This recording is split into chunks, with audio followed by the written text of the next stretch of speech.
Assalamualaikum warahmatullahi wabarakatuh. Ketemu lagi dengan Kak Furkan di channel Arif Furkon. Bagaimana kabar Bapak Ibu semua? Semoga tetap dalam keadaan sehat ya dan dilancarkan segala aktivitasnya. Oke, pada video kali ini Kak Furkan kembali berbagi informasi tentang kelulusan ya P3K 2024 tahap 1. Tapi sebelumnya ada kabar yang kurang mengembirakan, tapi ini juga belum pasti Bapak Ibu ya kabarnya. Ini karena ada spekulasi-spekulasi yang tentunya belum disahkan. Ini hanya spekulasi, tentunya Bapak Ibu bisa pahami secara mendalam ya tentunya tentang arti dari informasi-informasi berikut ini Bapak Ibu ya. Oke, di sini teman-teman kalau kita cek akun secara berkala itu memang belum ya di SSC ASN. Ketika kita memasukkan akun kita itu masih belum terdata ya oleh sistem. Maksudnya belum ada pengumuman di akun masing-masing. Tetapi kalau teman-teman cek di instansinya teman-teman itu insya Allah sudah Bapak Ibu ya. Beberapa sudah menginput di antaranya Pemkot Semarang juga sudah kemarin, Kabupaten Bondowoso, kemudian ada Kabupaten Blora, kemudian Pemprov Jatim, kemudian ada juga Kabupaten Gresik, Kabupaten Pasuruan. Nah, ini apa yang sudah Kak Furkon bahas ini ya Bapak Ibu ya. Jadi teman-teman bisa cek. Ini Kota Serang juga sudah Kak Furkon bahas. Jadi teman-teman bisa scroll di videonya Kak Furkon tentunya tentang beberapa instansi yang sudah mengumumkan kelulusannya Bapak Ibu ya. Nah, di sini Bapak Ibu bisa perhatikan ini ada informasi yang cukup menarik yang untuk kita bahas Bapak Ibu ya. Nah, 30 Desember 2024 part 2. Ini adalah video kedua di channelnya Kak Furkon tentunya Bapak Ibu ya. Ini kabar dari ayobandung.com. Di sini tapi ini masih belum jelas ya Bapak Ibu ya. Ini ada spekulasi bahwa semua peserta P3K 2024 tahap 2 hanya diangkat paruh waktu.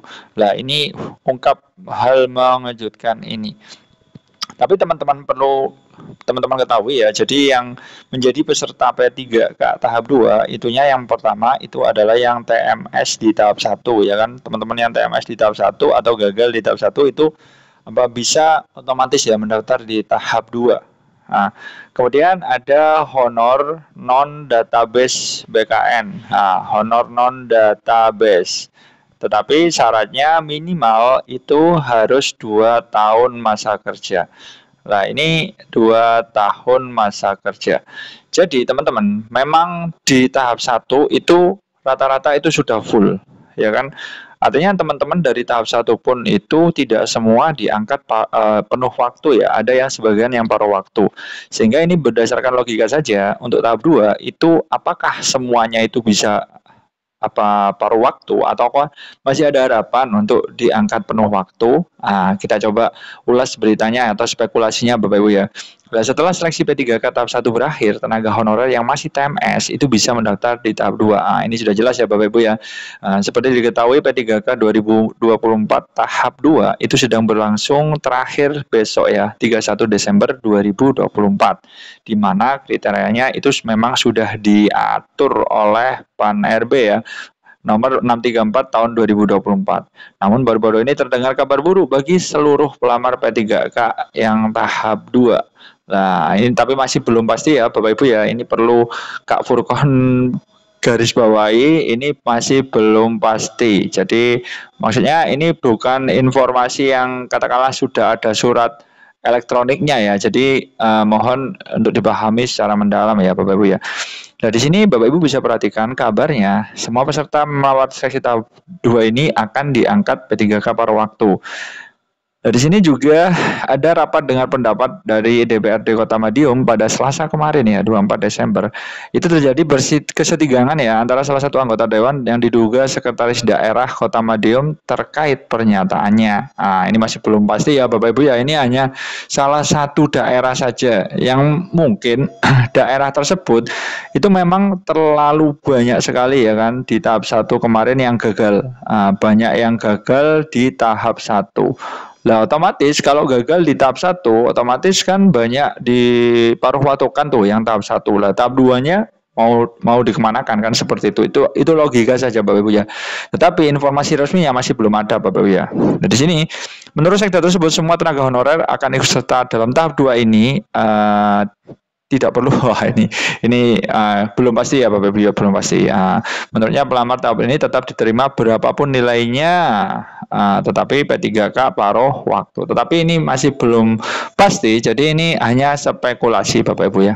Oke, dan di sini Bapak Ibu akan Kak Furqan update. Ini beberapa instansi sudah mengumumkan ya. Di sini Bapak Ibu bisa perhatikan, ini Kabupaten Purbalingga, ini Provinsi Jateng ini sudah mengumumkan juga ya. Tetapi perlu digarisbawahi Bapak Ibu ya, banyak yang bertanya di channelnya Kak Furqan, loh ini kok teknis saja Kak? Memang guru dan nakes masih belum Bapak Ibu ya. Mungkin didahulukan adalah tenaga teknis. Ini sudah resmi ya kan, Kabupaten Purbalingga di Jawa Tengah. Di sini Bapak Ibu bisa melihat informasinya ini, pelamar yang telah dinyatakan lulus seleksi kompetensi untuk mempersiapkan kelengkapan berkas ya kan, untuk pengusulan NIPPPK dijadwalkan 1 sampai 31 Januari 2025 tentunya ya. Oke. Nah, di sini apa sih yang harus disiapkan? Iya, ini yang pertama adalah pas foto terbaru background merah kayak ijazah itu Bapak Ibu ya. Seperti itu. Asli ijazah pendidikan. Nah, ini di-scan PDF ya Bapak Ibu ya. Ini juga transkrip juga PDF.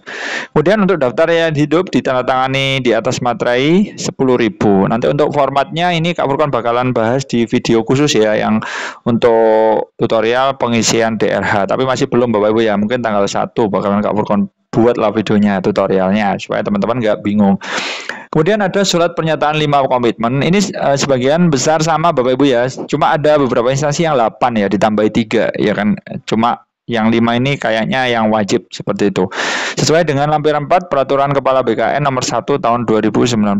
Materai juga 10.000. Jadi banyak materainya ya, perlu ya beli paketan aja ya Bapak Ibu ya. Beli 10 gitu loh. Jadi 100.000 berapa gitu ya di Indomaret atau Alfamaret ya. Biar nggak bingung nantinya. Tentunya surat keterangan. Nah, ini Bapak Ibu ya, SKCK. Ini kata-katanya beda-beda tiap instansi. Nah, ini kalau di Kabupaten Purbalingga ini kata-katanya itu persyaratan pemberkasan penetapan NIPPPK gitu aja. Nah, ada yang menyebutkan instansinya juga. Jadi teman-teman wajib pantau di instansinya Bapak Ibu supaya apa? Supaya nggak keliru tentunya ya. Kemudian ada surat sehat dan bebas nafza. Di sini juga kata-katanya simpel sih Bapak Ibu ya. Persyaratan pemberkasan penetapan NIPPPK gitu aja tanpa menyebutkan Kabupaten Purbalingga. Ini juga bebas nafzanya juga persyaratan pemberkasan penetapan NIPPPK gitu. Jadi simpel banget ya. Kartu tanda penduduk ini di-scan PDF seperti itu Bapak Ibu ya. Ini ketentuan-ketentuannya. Nah, ini bisa dibaca. Nah, ini sudah diresmikan langsung kemarin ya, tanggal 27 Desember 2024 oleh Ibu Herni Sulasti sebagai pembina utama Madya, Ketua Panitia Seleksi Instansi PPPK ya kan, Kabupaten Purbalingga tahun anggaran 2024. Nah, di sini Bapak Ibu bisa perhatikan memang banyak yang nggak lulus Bapak Ibu ya. Di sini bukannya nggak lulus ya. Nggak ada keterangan L, berarti ini spekulasinya diarahkan ke paruh waktu. Ini merujuk di kabar tadi tahap 2 itu apakah paruh waktu semua ya, itu apa di beberapa daerah itu memang itu yang lulus itu sedikit Bapak Ibu ya, dikarenakan apa ya, formasinya memang sangat sedikit sekali. Di sini tidak ada sama sekali afirmasi, di afirmasi teknis ya ini enggak ada afirmasinya, ini 445. Nah, ini tiap kanunnya biasanya 1. Nah, ini cuma R2 aja yang mendaftar. Satu, Ibu Revi ini sangat beruntung karena pesaing semuanya itu R3, meskipun Ibu ini nilainya 291 nilai akhirnya, tetapi kalau bersaing dengan golongan di bawahnya ya tetap menang seperti itu Bapak Ibu ya. Oke, ini banyak yang enggak L ya, ini R2L tapi skornya lumayan ya Bapak Ibu, 515. Ini pemadam kebakaran Bapak Teguh Rame Supardi ini juga lulus pemberkasan. Jadi nanti syaratnya lulus itu apa? Syaratnya lulus ada R2-L atau R3-L seperti itu Bapak Ibu ya.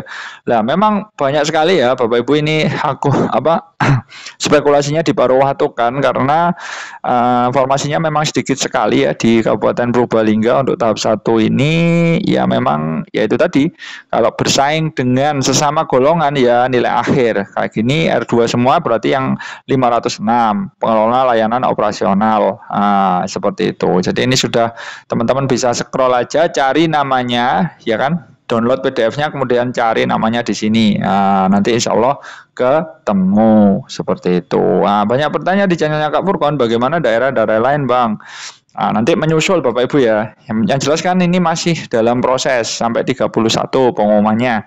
Jadi, teman-teman wajib cek secara berkala aja instansinya Bapak Ibu tentunya ya. Tentunya apa ini sangat penting supaya teman-teman tidak ketinggalan informasi terkait dengan berkas apa saja yang harus diperlukan untuk pemberkasan NIP/PPK. Seperti itu dulu informasi dari Kak Furkon, mudah-mudahan bermanfaat. Wassalamualaikum warahmatullahi wabarakatuh.